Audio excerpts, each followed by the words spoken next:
ভাইরে ভাই, সিলেটে প্রায় ২,০০০ ফ্যামিলিকে এক মাসের জন্য রোজার বাজার করে দিলেন ফাহিম আল চৌধুরী। ফাহিম আল চৌধুরীকে আপনারা সবাই চিনেন, উনি কিন্তু সিলেট টাইটেন্সের উপদেষ্টা হিসেবে কাজ করেছিলেন।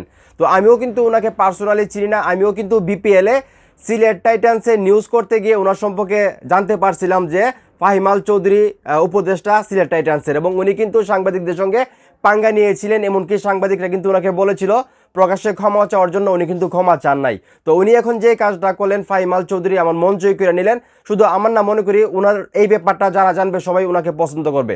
তো এখানে যেটা বলা হচ্ছে, সিলেটে ২,০০০ পরিবারকে এক মাসের জন্য রোজার খাবার দিলেন ফাহিম আল চৌধুরী। ভাই, কুলিজা থাকতে হবে। ফাহিম আল চৌধুরী কিন্তু মানুষকে অনেক মূল্যায়ন করেন, অনেক ভালোবাসেন, এবং সেইটা কিন্তু এখানে প্রমাণ হয়ে গেল। তো সিলেটবাসীও কিন্তু ওনাকে যথেষ্ট পরিমাণ ভালোবাসেন। আমি ওনাকে নিয়ে কয়েকটা ভিডিও বানিয়েছি, সেখানে কিন্তু অনেক পজিটিভ কথা আসছে ওনাকে নিয়ে। সবাই কিন্তু বলছে যে ফাহিম আল চৌধুরী অনেক ভালো মনের মানুষ এবং উনি সিলেটের উন্নয়নে কাজ করে, বা উনি মনের দিক থেকে অনেক ভালো। তো এখন যে নিউজটা পাইলাম যে রমজান মাস উপলক্ষে উনি এক মাসের বাজার করে দিলেন প্রায় ২,০০০ পরিবারকে।